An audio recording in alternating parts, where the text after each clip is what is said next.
Bueno, buenas noches, Iglesia de Grace Bible Church de Bakersfield. Es muy bueno estar con ustedes esta tarde trayéndole la palabra de Dios. Quiero que sepan, traje a mi familia y compañía conmigo esta noche. Están aquí en las primeras filas. Por supuesto que mi esposa hermosa está aquí también. Y mis padres están aquí.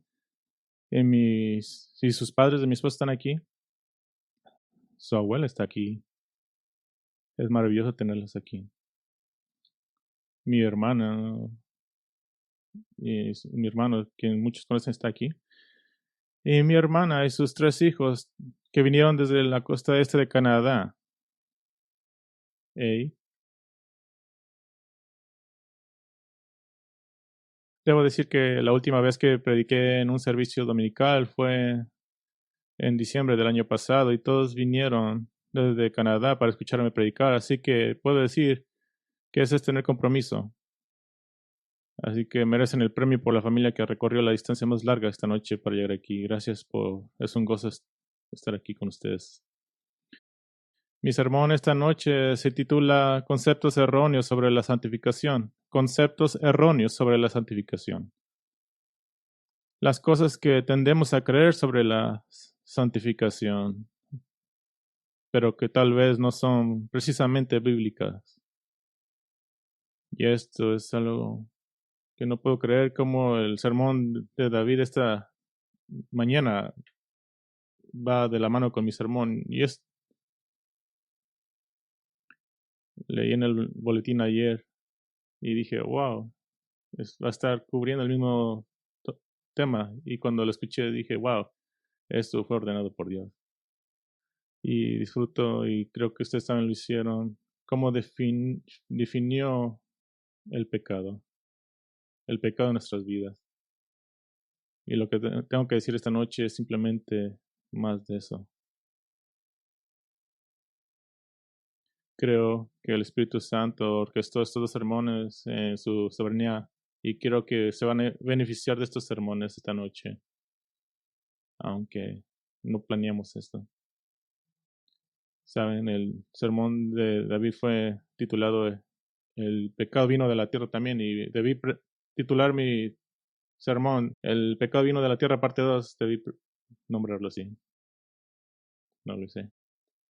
Así que pónganse un tirón porque vamos a hablar más acerca del pecado y la santificación. Ahora, la santificación, debo definirlo para ustedes. La santificación, simplemente puesta, es el medio por el cual Dios nos aparta para sí mismo. Nos aparta para sí mismo. Esta es la definición más básica.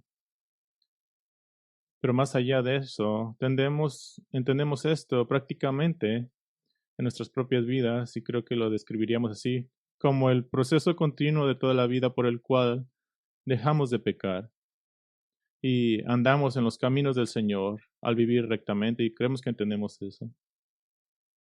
Como a veces se dice simplistamente, la santificación es el proceso por el cual pecamos menos y vivimos más una vida que agrada a Dios. Y ojalá tuviéramos más tiempo para discutir los matices de estas definiciones comúnmente aceptadas, incluso para criticarlas un poco, ya que necesitan un poco de refinamiento. Pero debido a que tenemos tanto que cubrir esta noche, necesito conformarme a ellas por el momento y ponerlos en marcha en nuestros conceptos erróneos de la santificación. Y eso nos ayudará a entender mejor la santificación al final, a cabo. Así que será una aventura fructífera para nosotros. Ya hay 5 conceptos erróneos que quiero abordar esta noche. Y van a naturalmente pasar de un concepto erróneo a otro, de un horror a otro. Así que espero que te sientas que se sienta como una progresión natural y al mismo tiempo actúen como puntos distintos que pueden llevar consigo esta noche. Ahora tenemos mucho que cubrir esta noche, y no tengo tiempo para darte una ilustración. Traté de poner una ilustración ingeniosa, pero está muy larga. Así que no tengo tiempo para una ilustración, pero me imagino que incluso al decirte esto, probablemente ya estás poniendo atención, así que no necesito una ilustración. Entonces vamos a poner en marcha con el primer concepto erróneo.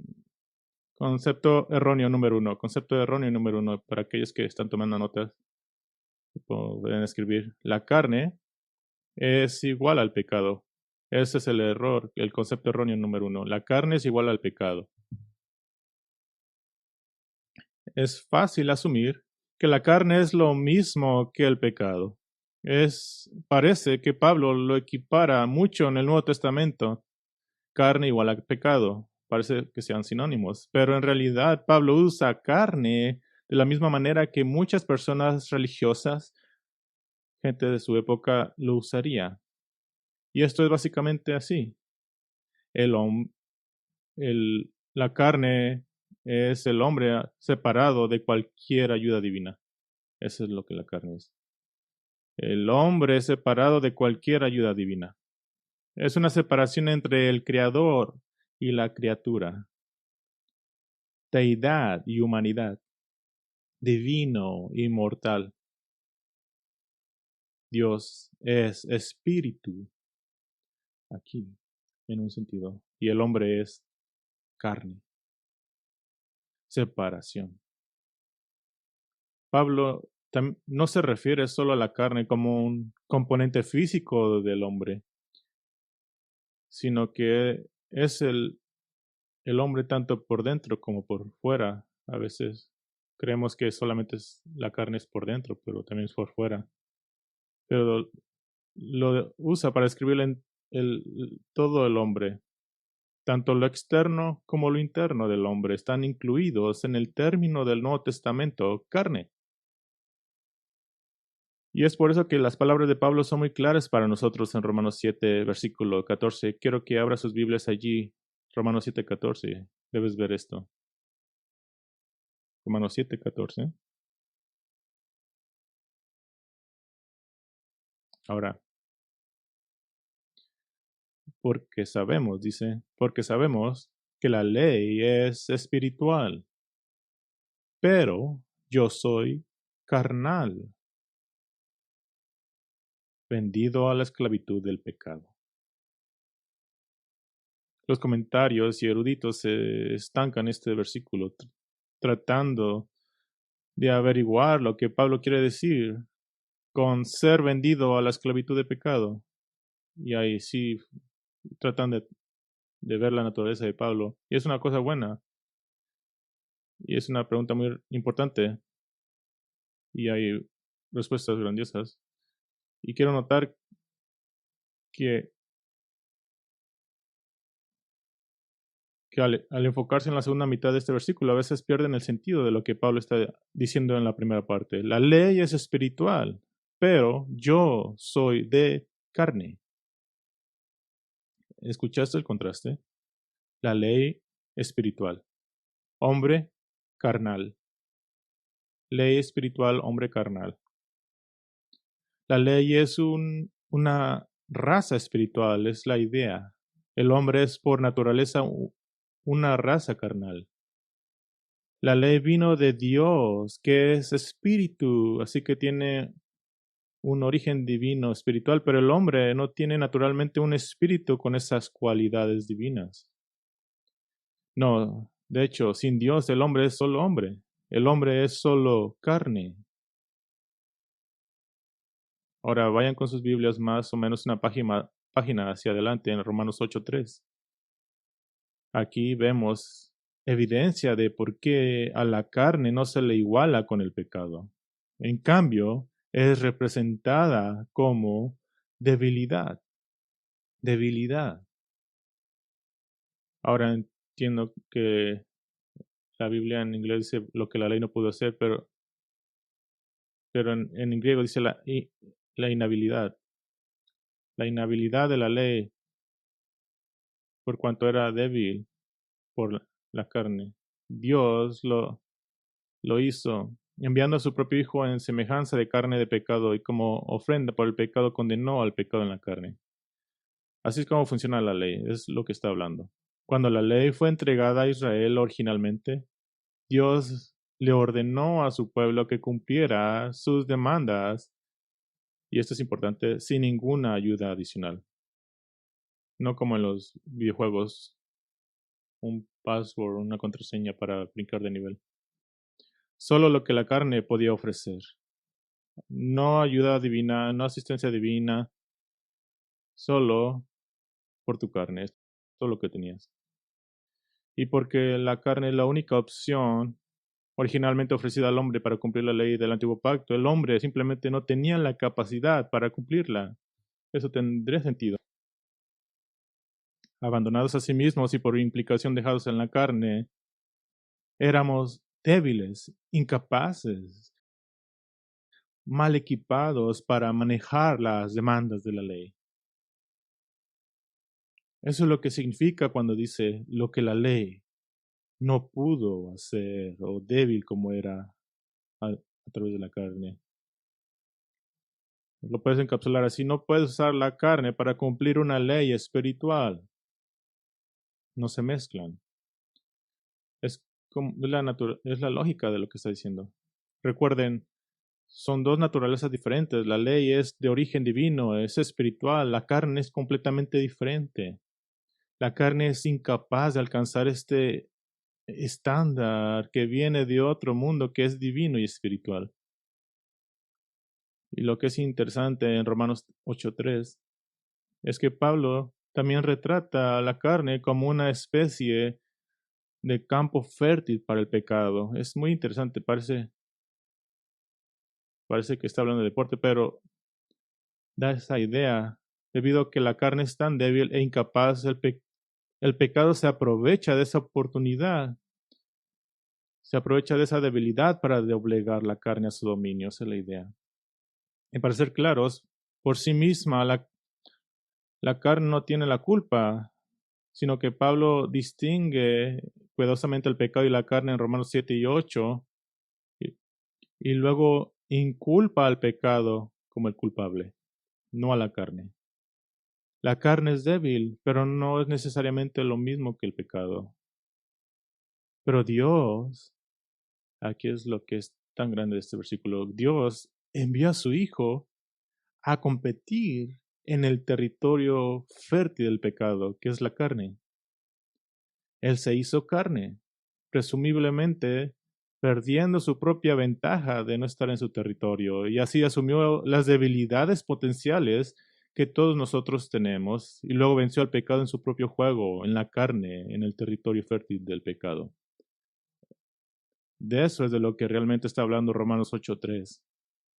Esa es la belleza de Romanos 8:3 y 4.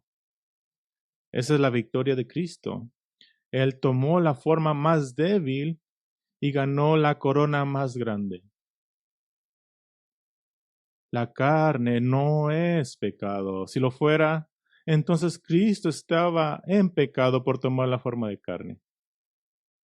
Pero aún así, con la excepción de Cristo, debemos darnos cuenta de que aunque la carne y el pecado no son la misma cosa, lo que encontramos es que la carne dejada a sí misma conduce inevitablemente al pecado. Esa es la distinción que tenemos que entender. Inevitablemente conduce al pecado, aunque no es la misma cosa. Y eso debería tener sentido para nosotros porque sin la ayuda divina, el hombre es incapaz de agradar a Dios.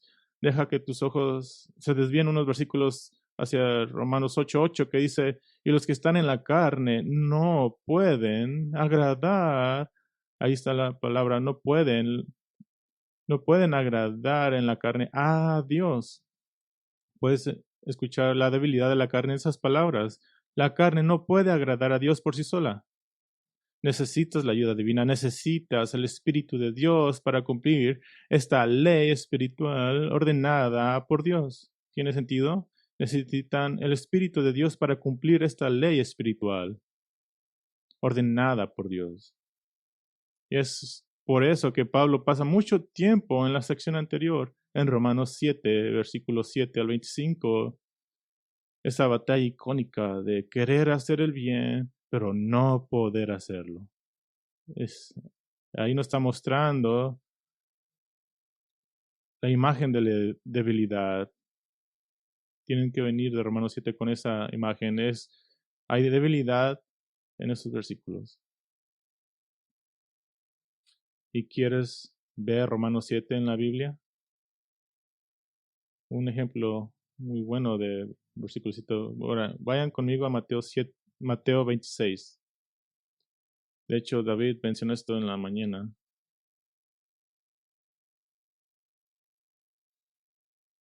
Mateo 26, versículo 40, y eso es lo que voy a argumentar esta noche.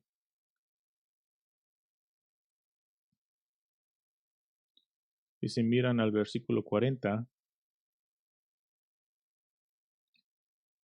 él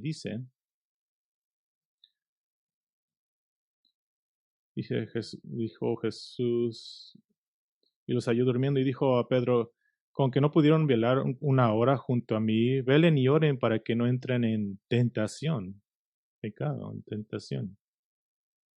En un lado, el espíritu está dispuesto, pero la carne, que dice, es débil. Hay una debilidad, ¿verdad? Esto no es que el Espíritu Santo está dispuesto. Esto está hablando del espíritu interno del hombre.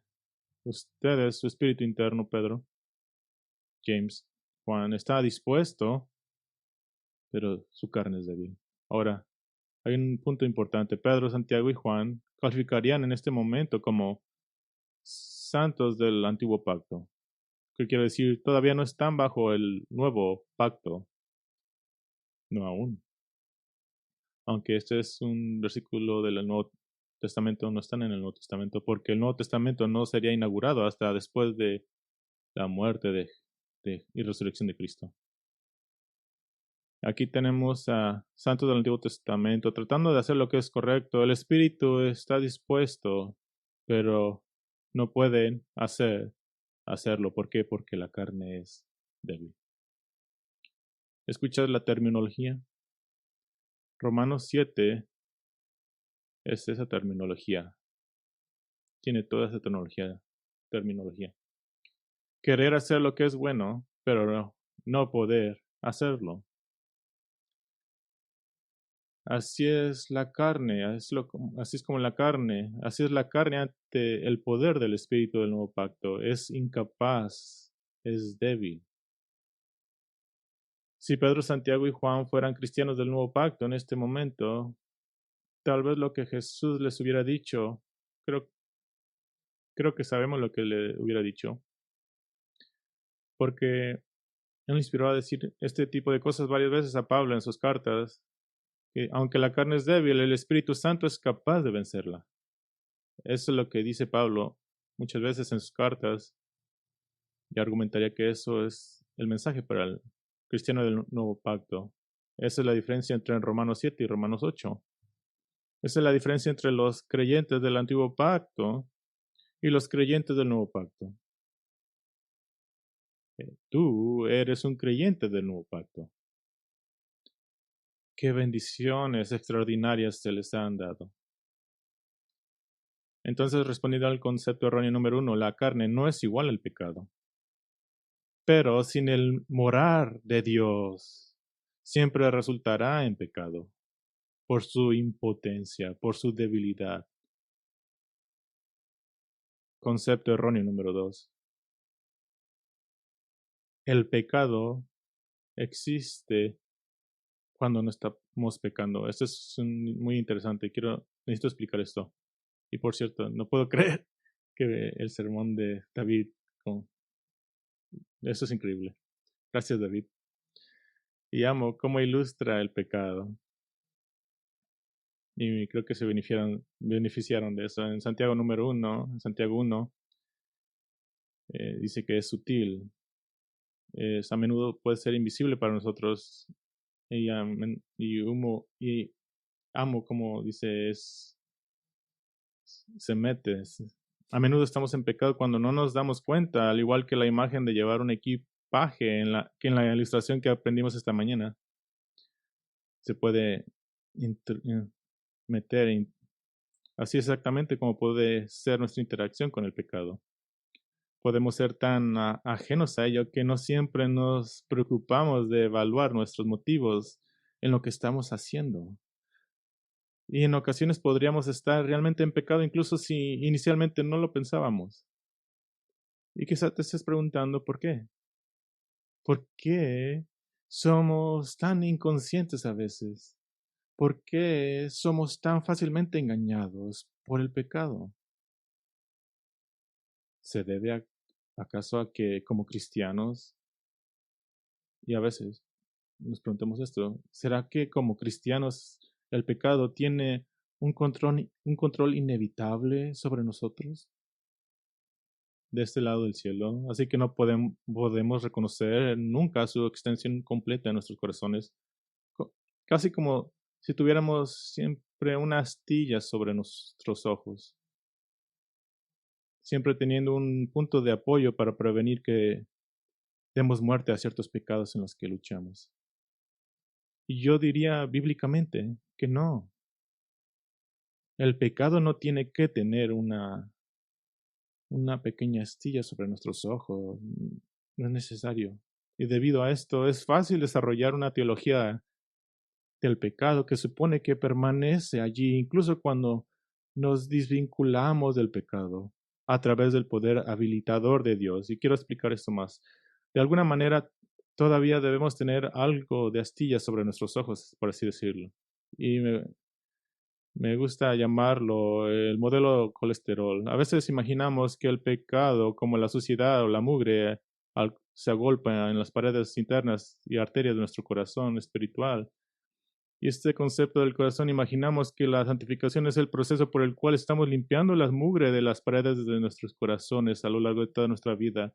Y el corazón se vuelve más y más limpio con el paso del tiempo. Y este es un modelo muy bueno. Y en este modelo, el corazón nunca estará completamente limpio. Seguiremos teniendo colesterol en los rincones de nuestro corazón mientras vivamos, pero el colesterol será cada vez menos. Y hay algo muy bueno en este modelo. Y de esta manera tenemos una ilustración adecuada que se atiene perfectamente a la doctrina de que nadie alcanzará la perfección en este lado del cielo. Siempre habrá suciedad. Así que creemos que esto nos ayuda a probar esa doctrina. Pero, por mucho que esa doctrina sea cierta de que no seremos perfectos en este lado del cielo, sin embargo, este modelo del colesterol no proporciona el nivel de detalle que puede definir correctamente el pecado y explicar cómo funciona el pecado.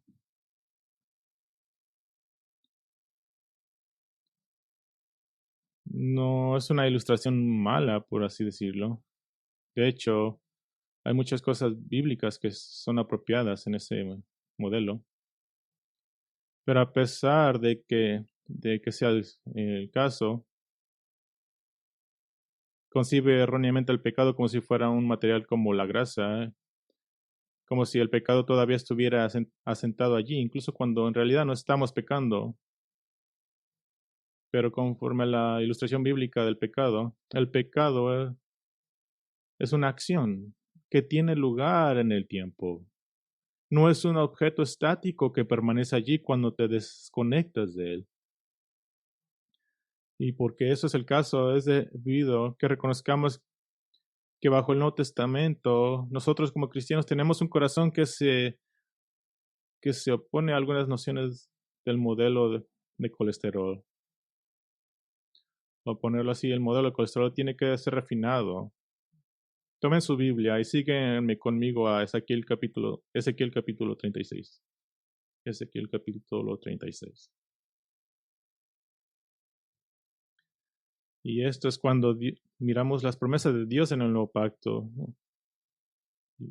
Uno de los versículos que provee promesas del nuevo pacto para nosotros. Y si miran en el versículo 25, Ezequiel 36, versículo 25, dice, entonces los rociaré con agua limpia y quedarán limpios de todas sus inmundicias y de todos sus ídolos los limpiaré. Además les daré un corazón nuevo y pondré un espíritu nuevo dentro de ustedes. Quitaré de su carne el corazón de piedra que viene de la carne y les daré un corazón de carne. Ahora escuchen. Ezequiel 36 está haciendo esta audaz afirmación sobre el nuevo pacto.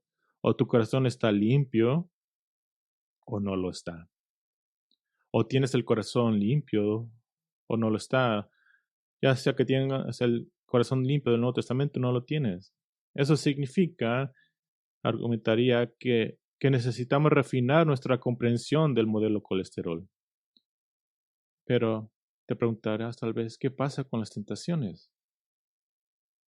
Cuando te enfrentas a pruebas que aún no has encontrado, encuentras que los pecados ocultos salen a la superficie. ¿Acaso no estaban allí siempre esperando ser expuestos? Y ese es un pensamiento realmente bueno, y es por eso que el modelo colesterol o GONC tiene algunas fases verdaderas, pero si queremos claridad cristalina sobre esto, cuando la tentación golpea y los tiempos se ponen difíciles, lo que moraba en tu corazón antes de participar en el pecado no era el pecado, sino la propensión al pecado. Esa es una distinción importante, o en otras palabras, había debilidad en tu corazón y Dios desafió tu debilidad con las pruebas. Él expuso tu tendencia al pecado en esa área. Y entonces tú fallaste, que es lo mismo que pecar. Y realmente, desde una perspectiva del Nuevo Testamento, la debilidad expuesta en tu corazón no es un tipo inevitable de debilidad en la que no tienes la capacidad de superarla, como si solamente fuera a pasar, no había forma de. Tal vez la próxima vez lo haré, pero no puedo. Como si el pecado siempre tuviera esa astilla en nuestros ojos y todo lo que hagamos en la vida no pudiéramos vencerlas. No es como el niño que está aprendiendo a jugar béisbol que aún no tiene la fuerza del brazo para lanzar la pelota desde el campo hasta la meta. Más bien, es una debilidad que muestra tu renuencia, muestra tu renuencia a caminar en el Espíritu. Es una debilidad que se muestra, específicamente cuando estás bajo una presión o una tentación que ha sido hecha a tu medida. No es una debilidad de incapacidad. Bajo el Nuevo Testamento no es una debilidad de incapacidad, es una elección pobre, es una elección pobre al no elegir aprovechar el poder de Dios. Así que déjeme traer esto. El pecado no está en el corazón cuando estamos pecando. No es una cosa necesariamente como un sustantivo, a pesar de que la Biblia a veces lo personifica artísticamente como un sustantivo, una persona. Pero lo que estoy hablando es que en función es realmente un verbo. Es un verbo, es una acción y a través de las pruebas Dios muestra las tendencias del corazón que tenemos a pecar. Y cada vez que nos enfrentamos con pruebas, tenemos la oportunidad de escoger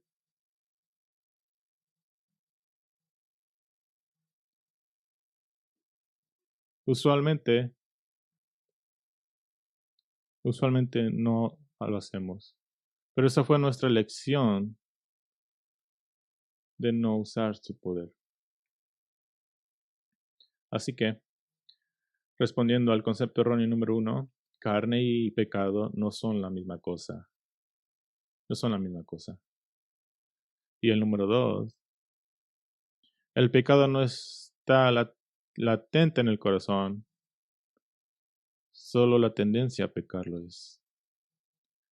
Concepto erróneo número 3. Concepto erróneo número 3. Puedo caminar en la carne y en el espíritu al mismo tiempo. Puedo caminar en la carne y en el espíritu al mismo tiempo. Esto es tristemente un concepto erróneo muy común. Y yo diría, es uno que impide que las personas hagan grandes avances en su santificación. Porque debido a a la idea errónea anterior de que el pecado siempre está allí detrás de escena, atrapado en las grietas interiores de nuestro corazón, incluso cuando en realidad no estamos participando en el pecado, suponemos sutilmente que nunca caminaremos completamente en el Espíritu de la manera en la que Dios lo quiso para nosotros, al menos en este lado del cielo.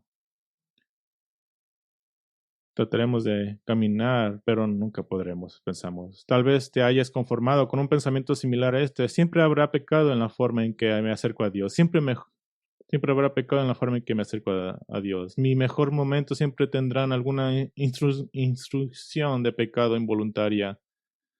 Y para ser justos, debemos ser conscientes del hecho de que podemos minimizar nuestro pecado muchas veces.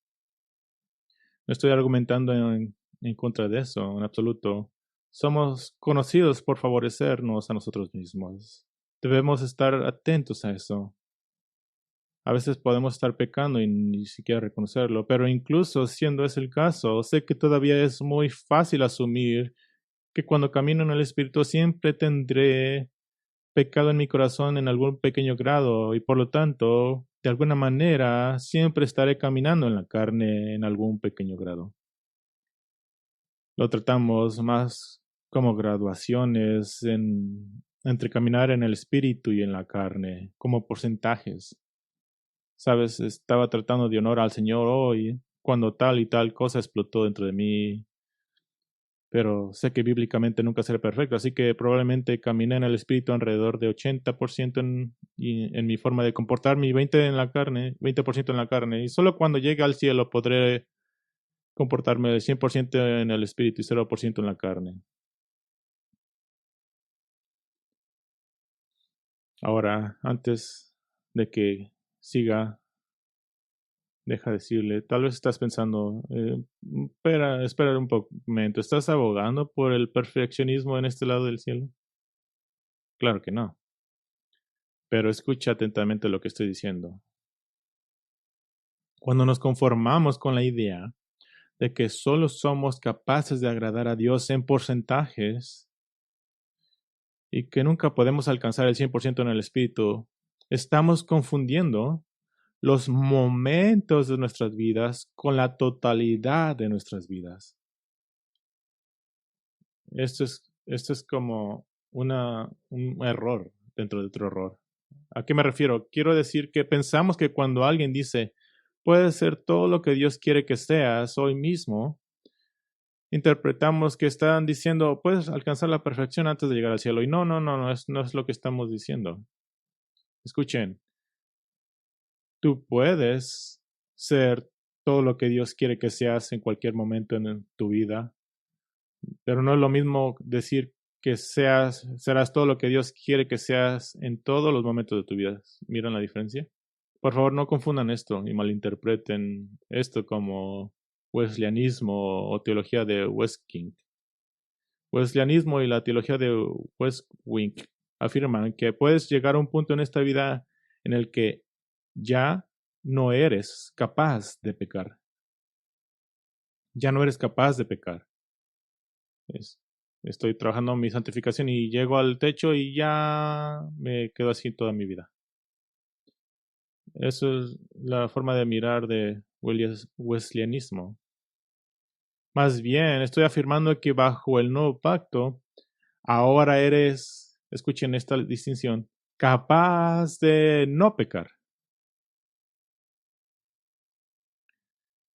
El pecado nunca tiene que tener el poder de tu vida. A veces lo tiene por que no queremos caminar en el espíritu, pero ya no lo tiene que tener. Escucha la diferencia. No eres capaz de pecar. Es perfeccionismo. No eres capaz de pecar. Es perfeccionismo. En contraste con ser capaz de no pecar. Ser capaz de no pecar. Y es lo que estoy argumentando aquí. Afirmar que alcanzarás un estatus en el que ya no eres capaz de pecar jamás, como el wesleyanismo, eso es arrogante y presuntuoso. Porque ¿cómo podrías saber que ya llegaste a ese punto? ¿Y quién eres tú para hacer esa determinación por ti mismo? Y más allá de eso, la Biblia nunca llega remotamente a afirmar que llegarás a un punto en el que ya no puedes pecar, excepto cuando llegues al cielo. Para que conste y en un sermón como este, hay que decirlo, nunca abogaré por la idea de que los creyentes pueden alcanzar un estado de ser no capaces de no pecar. Nunca predicaré el perfeccionismo, pero predicaré el poder del nuevo pacto, en el que ahora eres capaz de no pecar, y que cuando caminas en el Espíritu, en realidad no puedes pecar. ¡Wow! No es posible, bíblicamente hablando. Y te mostraré por qué en un momento. Solamente tienen que poner atención. Pero hay una visión de la santificación por ahí que anda casi en todas partes, que está convencido de que hay algún pecado que nos mancha en cada momento de nuestras vidas, incluso cuando estamos caminando en el Espíritu. Pero no es una idea que esté bíblicamente justificada en la absoluto. Es más bien y yo creo, una suposición teológica que creo que se ha construido sobre la base de dos motivos realmente buenos. Uno, para evitar la falsa doctrina del perfeccionismo. No queremos creer que eso sea verdad, queremos evitar eso. Y dos, para asegurarse de que el yo luzca lo suficientemente depravado como para que nunca nos acerquemos a otorgarnos ningún bien a nosotros mismos. Y son ambos buenos motivos, pero yo diría que en esta noción de que siempre habrá maldad en nuestro corazón y aun cuando estamos caminando en el Espíritu, yo diría que esta noción se basa más bien en estos buenos motivos que en un buen estudio de las Escrituras. Y si eso es cierto, entonces es más una reacción a las malas doctrinas que una acción sobre la buena doctrina. Y si bien es tan importante y bíblico, y es muy importante esto, es importante y bíblico asegurarnos de que nos consideremos depravados, apartados de Cristo. En esta situación, afirmar que pecamos, incluso cuando caminamos en el Espíritu, niega, ignora o minimiza severamente el poder del nuevo pacto en nuestras respuestas diarias. Minimiza realmente eso o simplemente lo niega. Claro, somos depravados cuando se nos deja a nosotros mismos, absoluto, pero cuando caminamos en Cristo, somos empoderados para obrar toda justicia. Cuando caminamos en Cristo, somos empoderados para obrar toda justicia. Eso se tiene que decir, tiene que ser predicado porque el Nuevo Testamento habla mucho de esto. Esta promesa se comunica explícitamente en Gálatas 5:16 y a veces tal vez preguntes, ¿cuándo vamos a ir a la Biblia? Bueno, abre tu Biblia a Gálatas 5:16. Gálatas 5:16.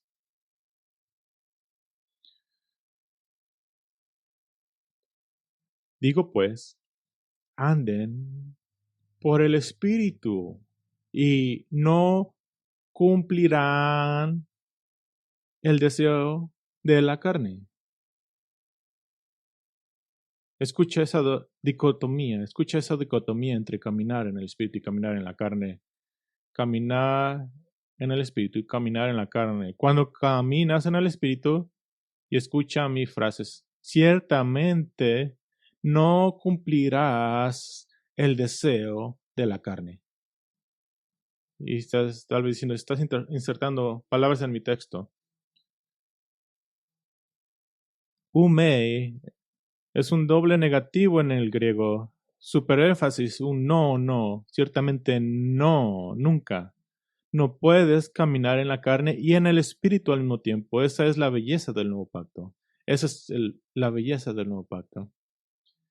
Y ese es el contraste, por cierto, con lo que se describe en Romanos 7, porque el hombre en Romanos 7 está desconcertado por la ambigüedad de su corazón. ¿Cómo puede amar la ley de Dios y aún pecar esencialmente al mismo tiempo? Pero para el cristiano, el que está en el Nuevo Testamento, en Gálatas 5:16, dice que no hay un caminar simultáneo en el espíritu y en la carne. Es imposible. Ahora mira al siguiente versículo, versículo 17, la segunda mitad del versículo 17, dice, pues estos se oponen el uno al otro, de manera que ustedes no pueden hacer lo que deseen. El espíritu y la carne para los cristianos son dos reinos mutuamente excluyentes y solo puedes caminar en el uno o en el otro. Esto se reitera casi de la misma manera en 2 de Pedro 1:10. Y quiero que vayan ahí, 2 de Pedro 1:10. 2 de Pedro 1:10. 2 de Pedro 1:10. Tal vez unas páginas. Especialmente dice,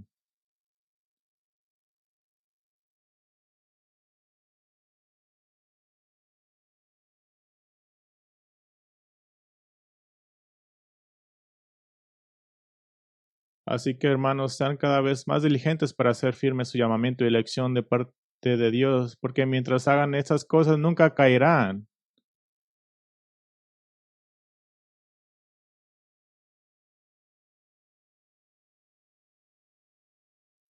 Son las mismas palabras griegas doblemente negativas en contraste, umei, y es el mismo contexto de Gálatas 5:16, porque si miran aquí en 2 de Pedro 1:10, podrán ver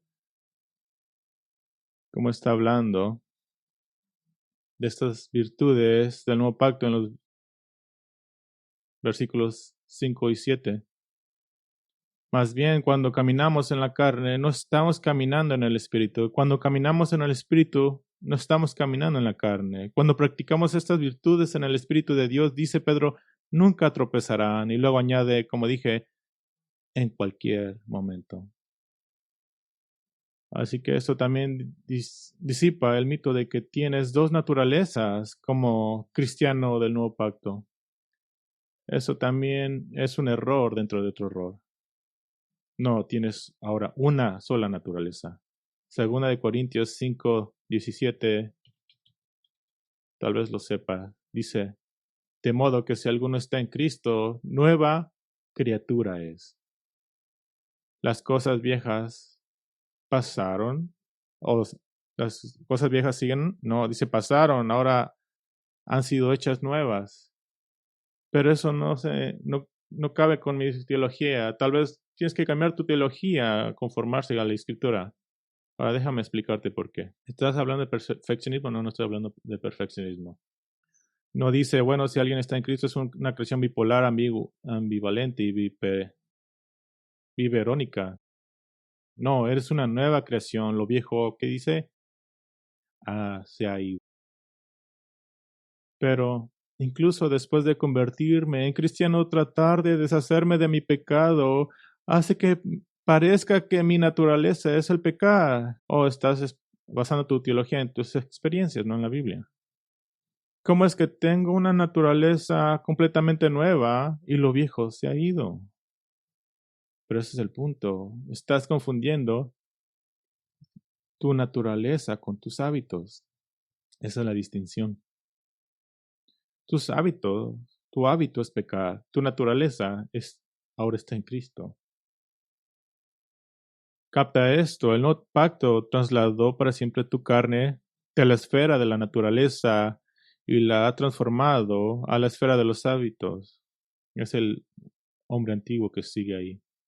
Pero es importante hacer esa distinción porque te da esperanza. Porque no puedes conquistar tu naturaleza. No puedes conquistar tu naturaleza. Por eso es que Dios lo hizo por ti, pero sí puedes conquistar tus hábitos. Sí lo puedes hacer. ¿Dónde entonces ves tu nueva naturaleza en Cristo aparecer en tu vida? Si tengo una nueva naturaleza, ¿debería de mirarla yo? Bueno, es cuando pecas y ahora te sientes muy afligido por ello. ¿Acaso no? ¿No te pasaría eso si no fueras un creyente? ¿Por qué te sientes tan afligido por el pecado? Porque tu naturaleza ya no es el pecar, sino el vivir rectamente. Solo necesitamos cambiar nuestros hábitos para alinearnos con nuestra nueva naturaleza. Eso es santificación. Y no te preocupes, si eres un perezoso en tu santificación, Dios asegurará de que te sientas tan miserable como sea posible en tu nueva naturaleza hasta que te realinees con tus nuevos con tus hábitos. Es grandioso. Ahora, como precaución, debemos ser conscientes de que muy a menudo cuando creemos que nuestro caminar en el Espíritu tiene algún pecado, puede muy bien ser que nuestra conciencia esté reconociendo que hay algún pecado. Y si hay realmente algún pecado y nuestra conciencia nos está diciendo, entonces debemos admitir que en realidad no estamos caminando un poco en el Espíritu y un poco en la carne.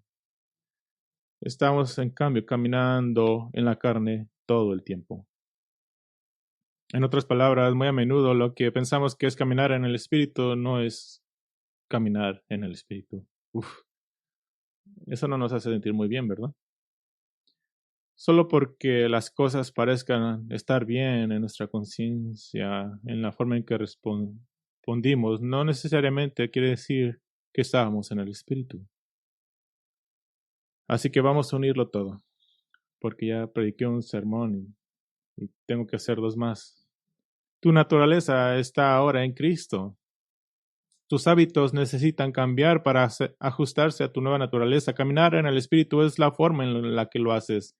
Es como cambias tus hábitos al conformarte a tu nueva naturaleza. Y puedes estar seguro en ese momento de que no estás en la carne y que no estás en pecado cuando estás en el Espíritu. Es una promesa hermosa, pero a menudo una que nunca aprendemos, porque creemos falsamente que diariamente caminamos en el Espíritu y en la carne al mismo tiempo.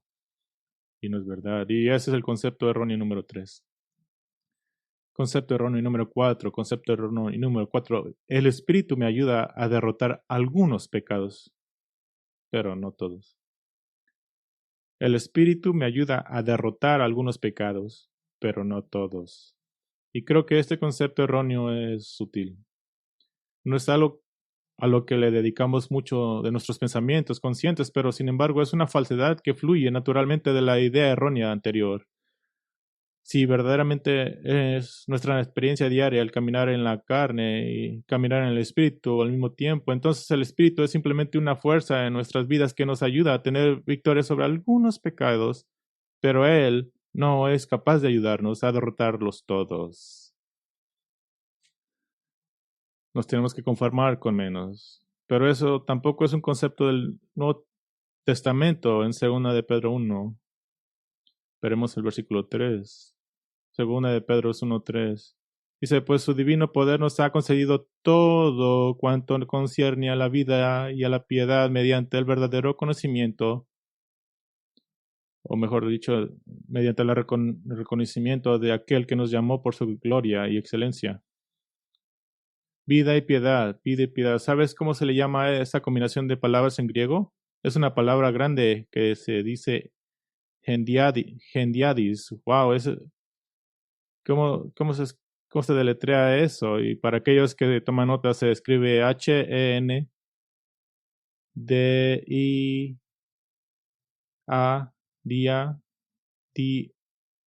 Hendiadys. Significa del 1 al 2. Y probablemente este es como, wow, eso no me aclara nada. Del 1 al 2 significa a través de dos palabras, un significado a través de dos palabras. Esa es la idea. La vida y la piedad. Hay un significado que surge de esa combinación de palabras. Sería como decir una vida piadosa. Una vida piadosa. Un significado, pero transmitido en dos palabras, vida y piedad. Y tal vez te estés preguntando, ¿usamos Hendiadys en nuestro discurso de hoy? Y sí, seguro lo usamos. ¿Alguna vez has oído de hablar castigo cruel o inusual? Significa que es un castigo inusualmente cruel. Porque tenemos que poner una I en medio. Bueno, porque se mira bien. Así también con vida y piedad. Pedro está diciendo, su poder divino te ha concedido todas las cosas para una vida piadosa. Eso es santificación, ¿escuchaste? te ha concedido todas las cosas para una vida piadosa. Todas las cosas. ¿Acaso te dio poder solo para algunas cosas? ¿Poder sobre algunas cosas? No, para todas las cosas. El Espíritu Santo no fue dado para ayudarte a derrotar algunos pecados de tu vida. Él te da el poder de derrotar todos los pecados de tu vida. Vayan a Filipenses 3. Echen un vistazo a Filipenses 3. Eso es muy bueno. Veamos este pasaje. Filipenses capítulo 3. Y si bien muchos continúan sugiriendo que Romanos 7 es la experiencia cristiana diaria de Pablo luchando contra el pecado, aunque no existe otra experiencia esclavizante, derrotadora y sin esperanza en el Nuevo Testamento, incluso que se le acerque a ella, Filipenses 3 pinta una imagen sorprendente, diferente de la experiencia de Pablo en la santificación. Y yo diría que es su verdadera historia de santificación diaria y no Romanos 7. Así que él relata en Filipenses 3, versículo 12, específicamente en el versículo 12, no es que ya lo haya alcanzado o que ya haya llegado a ser perfecto, o ser completo, sino que sigo adelante o me esfuerzo o tal vez incluso para vencerlo. Del versículo anterior entendemos que habla de que no ha obtenido, dice, no ha obtenido, no ha alcanzado la resurrección de los muertos.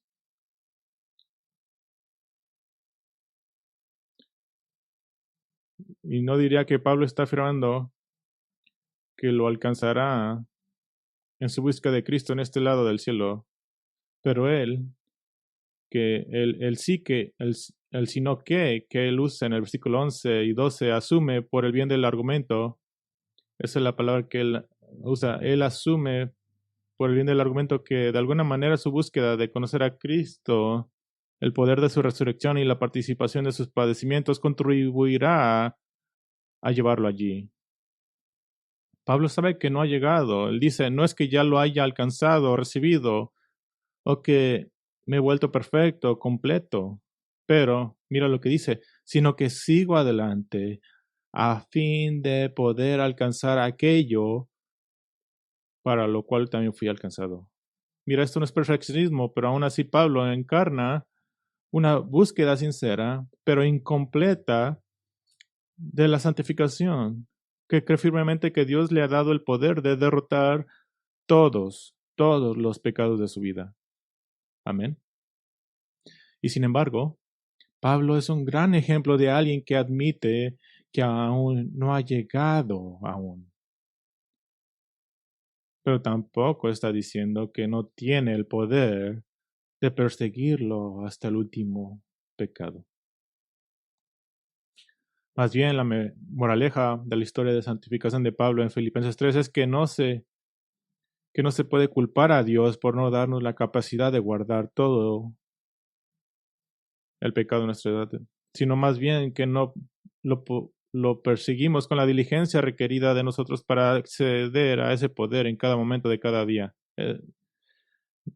No es que debemos de culpar a Dios por no darnos la capacidad de quitar todo el pecado de nuestras vidas, sino más bien que no lo perseguimos con la diligencia requerida de nosotros para acceder a ese poder en cada momento de cada día. Este entendimiento de la santificación pone la culpa sobre tus hombres y los míos. Nosotros somos responsables de no usar todo el poder que Dios nos ha dado para caminar en el Espíritu. Este tipo de comprensión de la santidad pone la culpa y la responsabilidad directamente sobre nosotros. No podemos conformarnos con la noción de que el pecado es inevitable. Debemos cambiar nuestros hábitos. Se te ha dado todo lo que necesitas, solo tienes que perseguirlo todos los días de tu vida. Es un llamamiento desafiante, ¿no? Pero es muy bíblico y también está mucho más lleno de esperanza que la noción de que el Espíritu solo puede ayudarte en algunos pecados, pero no en todos. Ese es el concepto erróneo número 4. Y con eso, naturalmente, viene el siguiente concepto erróneo, el último concepto erróneo número 5. Es inevitable que yo peque.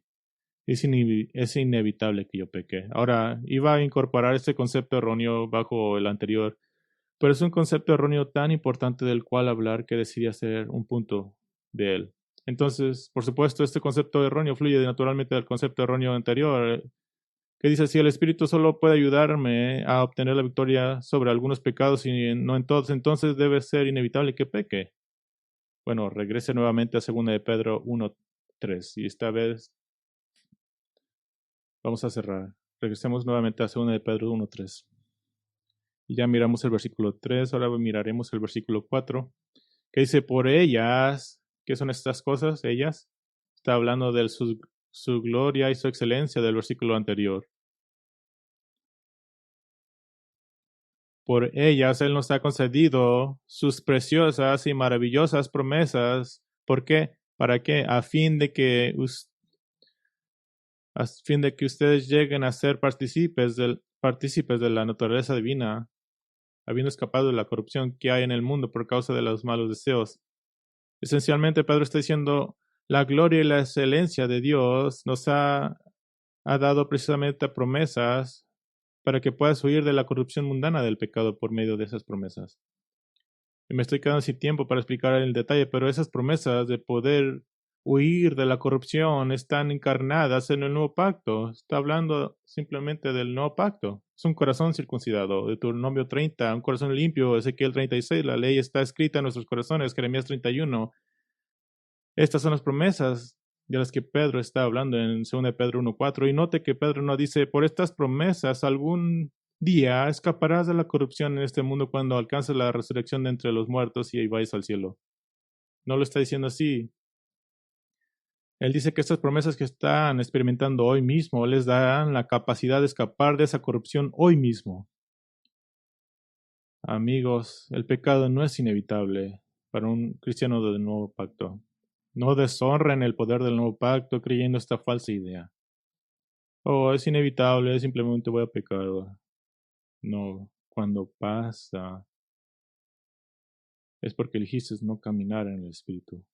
El pecado no es inevitable, no bajo el nuevo pacto, no tú puedes ser todo lo que Dios te haya llamado a ser en este mismo momento en el tiempo, en cualquier momento en el tiempo. Cada vez que caminas en el Espíritu, eres por un momento la imagen que Dios te ha llamado a ser. Eso es maravilloso. Eres por un momento la imagen que Dios te ha llamado a ser. No estoy diciendo que lo harás en todo momento, pero estoy diciendo que puedes hacerlo en cualquier momento. La pregunta es, ¿tomarás la decisión hoy mismo de caminar en el Espíritu de Dios con un enfoque implacable?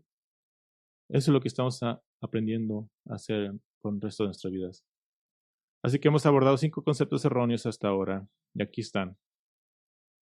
Número 1, carne y pecado no son necesariamente la misma cosa, pero la carne, dejada a sí misma, siempre conduce al pecado. Número 2, el pecado no funciona como si existiera cuando no estamos pecando. Número 3, no podemos caminar en la carne y en el espíritu al mismo tiempo, es imposible. El nuevo pacto te impide ser capaz de hacer eso, que es una promesa maravillosa.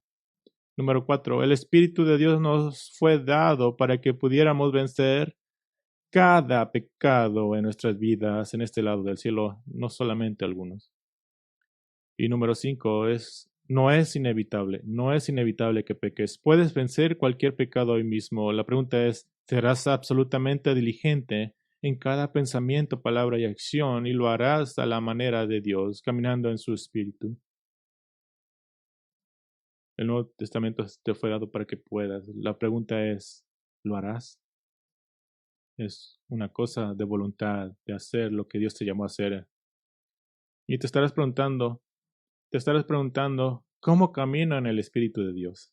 Encuentro a menudo que camino demasiado en mis propias fuerzas. Tal vez no estoy matando este pecado porque no estoy caminando en el Espíritu como Dios lo diseñó. Esa es una excelente observación. Con demasiada frecuencia creo que suponemos que estamos caminando en el Espíritu en nuestras vidas solo para descubrir a través de las pruebas y tribulaciones que en realidad estábamos caminando en la carne, no en el Espíritu. El hecho de que te sientas bien contigo mismo no significa necesariamente que estés caminando en el Espíritu. Las pruebas se expondrán si tu caminar está realmente en el Espíritu o no, pero para responder la pregunta, ¿cómo camino en el Espíritu? ¿Cómo lo hago? Es realmente una historia para otra ocasión. Pero permítanme decir esto, nuestra santificación a menudo falla cuando nos enfocamos en el no pecar, en lugar de vivir y adorar a Jesucristo. Nuestra santificación a menudo falla cuando nos enfocamos en el no pecar. Eso es por eso que estás en la carne. Estamos enfocados en no pecar, en lugar de vivir y adorar a Jesucristo.